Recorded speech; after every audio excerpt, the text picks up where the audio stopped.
Daniel Desain, presidente de ADEPA. Estamos hablando de una de las entidades más representativas de lo que es el periodismo argentino. Gracias por venir. No, gracias por invitarme. La idea es hablar un poco de todo, hablar desde la situación de los argentinos, de los periodistas argentinos, de los medios. Se viene una campaña el año que viene, ¿qué va a pasar con la información? Vamos a hablar un poco de eso, pero también vamos a hablar de aquellos que comienzan ahora la carrera de comunicación social. Acá en la Universidad de La Plata hay muchos inscriptos para periodismo. Bueno, que sepan bien, ¿no? ¿Qué es ADEPA? ¿Cuál es el trabajo de ADEPA y cómo estamos los periodistas argentinos? Bueno, ADEPA es una asociación que acaba de cumplir 60 años de vida. Empezó siendo una organización que nucleaba diarios. Primero eran 17, después se fueron sumando por decenas. Hoy son más de 200 medios, pero de distinto tipo, ¿no? Sí. Se ayornó. Hoy tenemos medios digitales como ustedes, que han nacido con internet, radio, televisión, agencias de noticias. Bueno, todo el universo del mundo informativo está allí. Como bien decís, es la entidad más representativa de la prensa a nivel nacional. Ha sido un modelo para otras asociaciones similares en América Latina. Está en sintonía con organizaciones regionales y globales. Sí. Con dos ejes, básicamente: la defensa de la libertad de prensa, que es la misión original de ADEPA, y también asistir al periodismo, asistir a las empresas periodísticas en la transformación de sus modelos de negocios en medio de un periodo muy complejo, sí. ¿Sí? Para el periodismo en general, en el mundo, en la Argentina en particular. Y el acento que ponemos ahí, bueno, cómo lograr la sustentabilidad de nuestros proyectos periodísticos, ¿no? Con la aparición de los nuevos jugadores en el mundo digital, ¿no? Las grandes plataformas, sí, que han absorbido un porcentaje altísimo de la publicidad, que era el combustible disponible para generar esa sustentabilidad, se ha complicado muchísimo el negocio periodístico sobre el que se sustenta el oficio, ¿no? No hay periodismo si no hay viabilidad económica para los proyectos informativos, y ese es otro de los ejes, ¿no? A través de la capacitación, de la investigación de las grandes tendencias que hay en el mundo, qué podemos replicar de lo que funciona en otros lugares, cómo podemos lograr sinergias, ¿no? Colaboración, compartir experiencias, sí, entre los directivos y periodistas de los más distintos medios, buscar un espacio para entender que hoy hay competencias nuevas, hay desafíos nuevos, y eso requiere estar en cambio permanente. Sí, y entenderlos y capacitarnos, porque si no nos quedamos afuera. En la provincia de Buenos Aires ya tenemos más de 100 edificios educativos nuevos y nadie se quiere perder el nuevo primer día. La educación como prioridad, con obras que transforman. Gobierno de la provincia de Buenos Aires. Hoy leía una nota que escribió un redactor nuestro de Infocielo acerca de la inteligencia artificial, y arrancó con la pregunta de ¿qué va a pasar con el rol de los periodistas? ¿Nos quedamos afuera con esto de la inteligencia artificial? Bueno, ya hace mucho que se está planteando eso, ¿no? Ya desde la posibilidad de participar en el mundo digital, con el crecimiento de las grandes plataformas, la aparición de dispositivos como los celulares y sobre todo los teléfonos inteligentes que permiten interactuar prácticamente a la inmensa mayoría de los habitantes del planeta, ¿no? Se empezó a poner en duda, a cuestionar la función del periodismo. Si todo el mundo puede proporcionar noticias, si la capacidad para comunicar novedades empieza a diluirse porque es la propia gente que está en el lugar de los hechos la que empieza a transmitir. Bueno, el oficio del periodismo empieza a concentrarse en otros roles históricos, ¿no? Como el procesar esa información, chequearla. Claro. Vivimos también en la era de la desinformación, ¿no? Interpretarla, contextualizarla, anticipar, ¿no? Tratar de sintonizar cuáles son las demandas, las exigencias, las necesidades informativas de nuestra ciudadanía.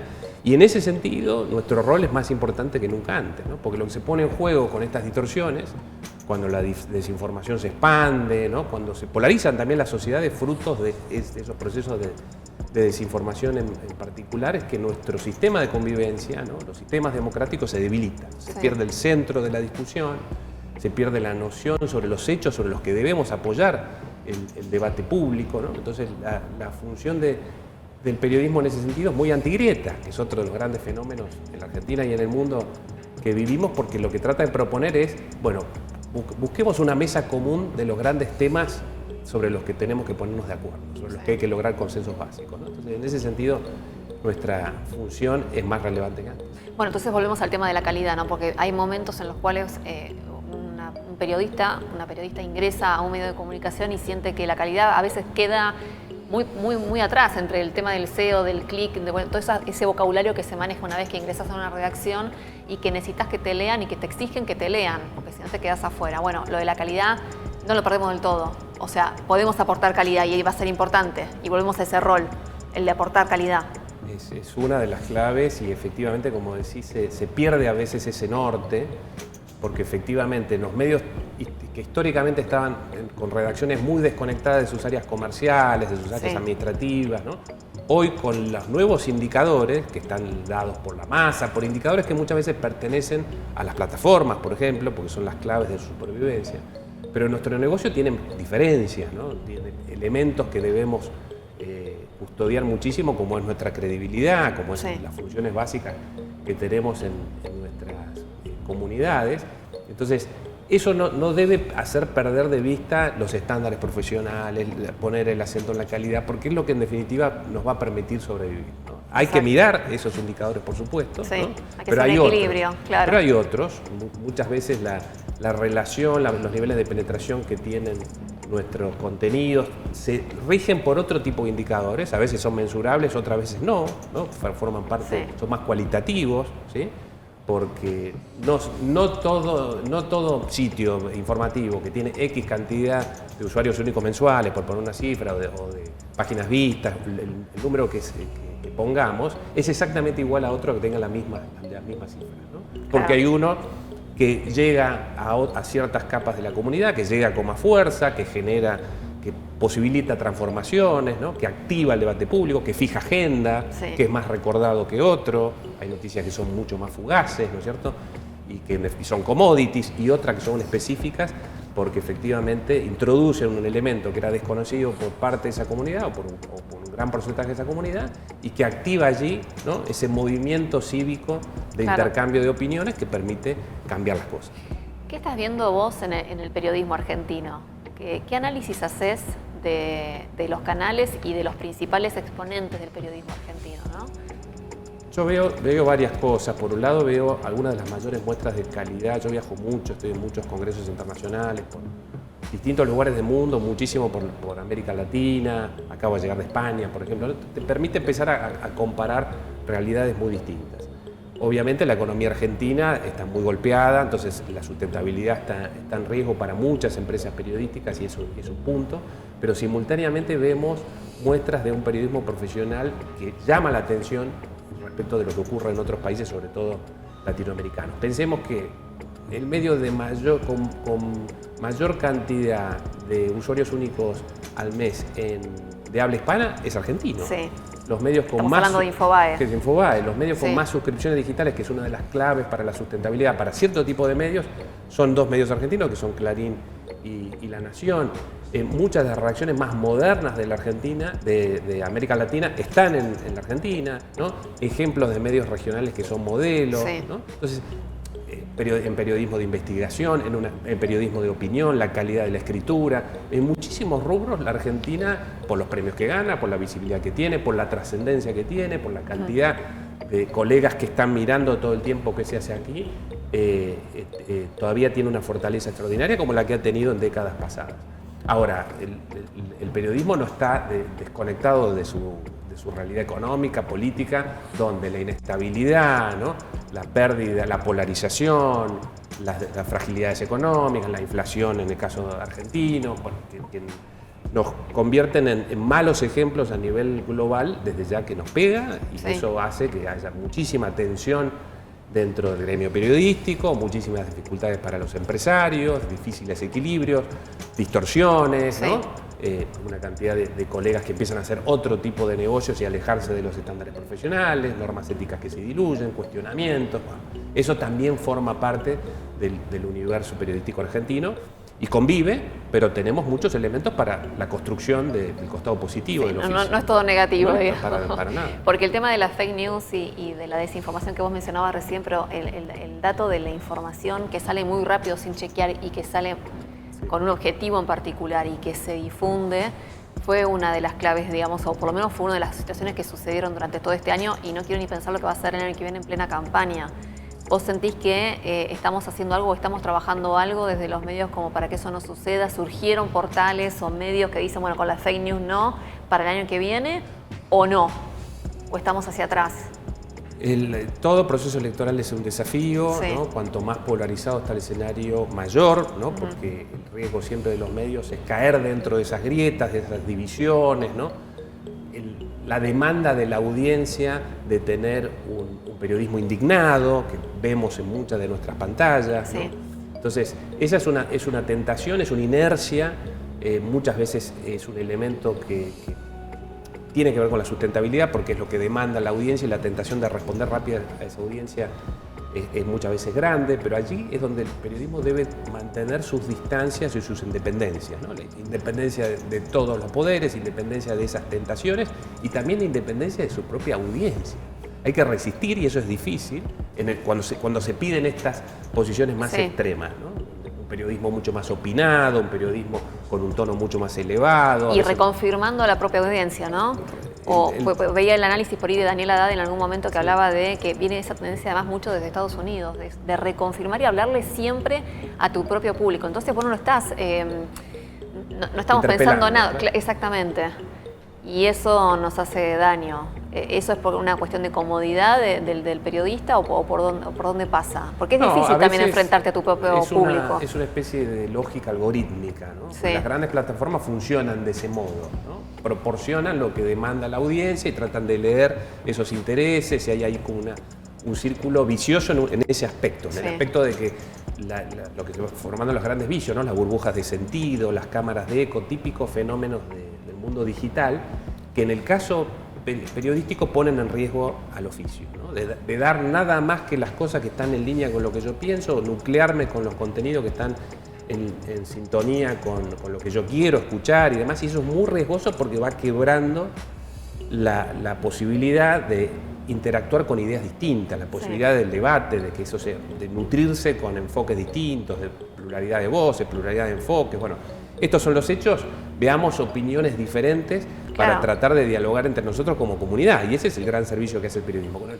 periodismo se partidiza, lo que hace es actuar, ser funcional a la división. Te hago escuchar varias opiniones, pero del mismo lugar, claro. Por ejemplo. Entonces ese es un enorme riesgo que a veces se da por lecturas equivocadas de parte de la audiencia que tiene la voz más elevada o que tiene niveles de participación mayor, la penetración de los actores interesados en el medio de eso, ¿no? Actores partidarios, políticos que muchas veces demandan, presionan y se hacen escuchar más fuerte, ¿no?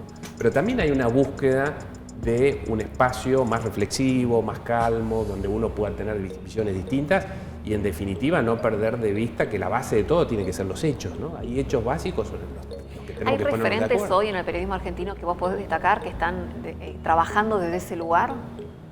No, hay muchísimos, no te quiero dar nombres porque muchos son amigos míos, sí. Pero por ejemplo yo soy miembro de la Academia de Periodismo, creo que allí hay muchos de los periodistas más destacados, más prestigiosos, que son verdaderos modelos del oficio y de muy distinto tipo, de muy distinta orientación política, perteneciente a medios muy diferentes, algunos en actividad, otros que han dejado la actividad, edades distintas, generaciones distintas, percepciones muy diferentes.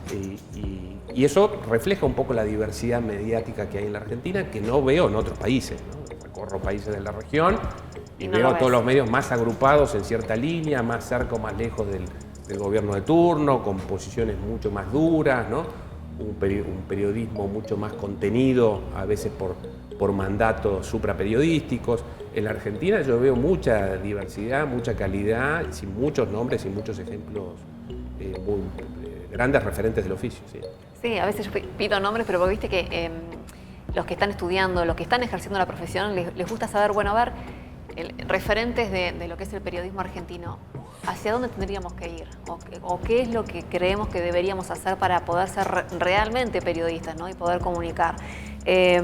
Acá te decía hoy, vuelvo al inicio de la charla, a los estudiantes que comienzan la carrera, ¿qué mensaje vos les darías, no? ¿En qué tienen que para que tengan un mensaje? Bueno, sí, todos queremos ser buenos periodistas, todos queremos comunicar en un mundo donde hay ciertas limitaciones. Entonces, ¿cuál sería como el consejo primero que vos les darías a los estudiantes de periodismo? A ver, los estudiantes tienen una ventaja generacional respecto de los que estamos acá hace unos cuantos años, que es que son nativos de Internet, que es el gran desafío que tiene hoy el periodismo para sobrevivir, para adaptarse, hacer las transformaciones necesarias. Entonces tienen recursos de base que son muy importantes, pero eso debe combinarse con los preceptos básicos del oficio, donde ahí están los maestros todavía presentes y actuando. Sí. Tenemos muchos los grandes columnistas, grandes referentes del periodismo de opinión a nivel de habla hispana, grandes referentes del periodismo narrativo en toda la región, el periodismo de investigación que mencioné, ¿no? Basta ver los premios, las intervenciones en grandes investigaciones locales y globales, del destape de grandes tramas de corrupción extraordinarias. Hay un trabajo detrás de todo eso extraordinario de grandes profesionales, pero que también es nutrido con las herramientas tecnológicas, con las nuevas formas de comunicar, con lo que traen los estudiantes. Es uno de los desafíos que para aquellos que estamos hace tiempo es uno de los más grandes, que es cómo comunicarnos con ellos, con las nuevas generaciones, ¿no? Cómo actuar a través de las nuevas plataformas, con las nuevas herramientas, los nuevos lenguajes, nuevas exigencias, nuevas temáticas, ¿no? Sí. Que todavía estamos muchas veces atados a las viejas secciones, ¿no? Que de pronto no sintonizan con los nuevos intereses. Y que ya no es ni siquiera una cuestión de, y no me gusta adaptarme tanto a lo nuevo, hay que hacerlo, hay que hacerlo de la mejor manera posible, porque es la manera de comunicar, ya funciona así. El déficit, diría, que yo veo en muchos estudiantes o en periodistas jóvenes es el superávit que había en generaciones previas, que es una pasión muy particular por el oficio, una vinculación con el lenguaje escrito, con la literatura, ¿no? Había unas mezclas en las viejas redacciones entre periodistas y escritores que iban y volvían, todos eran grandes lectores y por lo tanto tenían una capacidad del tratamiento del lenguaje que yo creo que se pierde muchísimo. Muchas veces los códigos de la velocidad, de los nuevos tiempos o de las plataformas lleva a simplificaciones, ¿no? Que terminan simplificando el pensamiento, ¿no? Entonces, la complejidad es uno de los elementos que nunca puede descuidar, la complejidad de lo que es verdaderamente complejo, ¿no? Simplificar lo complejo es una forma de populismo intelectual que es muy común en la política, pero también en el periodismo, y ese es uno de los grandes riesgos. Hay que hacer ese esfuerzo, hay que formarse, hay que ver los ejemplos que están ahí a la mano para tratar de complementar con los elementos, con las novedades, ¿no? del siglo XXI. Te quiero llevar un poquito a lo que está sucediendo en Rosario, para ver cuál es tu análisis, además respecto del país. Pero fue demasiado fuerte lo de Rosario porque ya hay amenazas directas a los periodistas que publican algo vinculado al narcotráfico en esa ciudad, tiroteos, amenazas de muerte. ¿Cómo lo ven desde ADEPA y además cómo protegerlos a ellos y qué piensan que puede llegar a pasar, no sé, en una provincia tan grande como la de Buenos Aires? Es un problema que cuando uno hace foco ve que tiene indicadores en cantidad de asesinatos por cantidad de habitantes que multiplican por 4 los promedios nacionales, ¿no? Y repetición de fenómenos como este, de amenazas que se van acercando al periodismo, a la justicia. Nosotros miramos mucho lo que ha pasado en países donde esto ya es un fenómeno instalado, donde todos los meses hay muertos, como México, como fue Colombia en su momento y sigue siendo en parte, muchos países de la región que son más peligrosos para el periodismo. México es el país más peligroso para ejercer el oficio periodístico del mundo después de Ucrania, ¿no? Ucrania y después México. Y Ucrania y después México. Bueno, hace 25 años que no matan a un periodista en la Argentina, José Luis Cabeza fue el último y eso fue nunca más, una barrera, y nos acercamos de nuevo a ese umbral, ¿no? Entonces, creemos que el abordaje debe ser múltiple, hay problemas desde el punto de vista de la estructura judicial, los códigos de procedimiento, la falta de fiscalías especializadas en crímenes contra periodistas y contra fiscales, jueces, etcétera, ¿no? La ausencia de agravamiento de penas en estos casos, de protocolos efectivos en los ministerios de seguridad provinciales y nacionales. Los hubo, quedaron desactivados, alguna vez ADEPA impulsó uno de ellos, protocolos específicos de las empresas periodísticas, ¿no? Protocolos de los propios periodistas para ver cómo trabajar para proteger a quienes tocan los temas vinculados al crimen organizado. Mucho por hacer, creo que lo primero que hay que hacer es ponerlo en la agenda pública, ¿no? Debatir entre nosotros, luego con otros estamentos, tener acciones más directas allí. Estamos hablando con la Sociedad Interamericana de Prensa, con la Relatoría de la CIDH, con distintos organismos internacionales y nacionales para ver, a partir de estos ejemplos regionales y globales, qué podemos hacer específicamente en Rosario, que como bien decís, es una muestra de algo mucho más amplio, que acá en el conurbano lo tenemos muy cerca, y son esas bombas de tiempo, ¿no? Cuya explosión se acerca peligrosamente y agarra a la comunidad distraída a veces con otros problemas y sin poner foco en algo que es muy difícil de abordar. Pero es uno, yo te diría, para ADEPA es uno de los ejes de los próximos tiempos. Hace poco hablamos con el presidente de la Corte Suprema de la Nación que decía el problema del narcotráfico en el corto plazo va a ser el mayor problema de la Argentina, ¿no? Entonces la justicia, la política, el periodismo, el empresariado, la comunidad argentina en general debe poner su ojo ahí, ¿no? Sí, no dejar que todo esto siga de la misma manera, ¿no? Porque no lo terminamos más. Daniel, muchas gracias por venir. Te vamos a liberar. Infocielo forma parte del Grupo Cielo, de ADEPA, con esta idea también de que todos los medios tengan alcance y que puedan acceder a las herramientas que ustedes proponen, de poder capacitarnos. Vos incluso sos de la Gaceta de Tucumán. Venís de allá, porque si bien los medios más fuertes que siempre tienen mucha potencia son La Nación, Clarín, pero somos un país federal y todos podemos formar parte de las entidades periodísticas argentinas. Así que muchas gracias. No, muchas gracias a ustedes.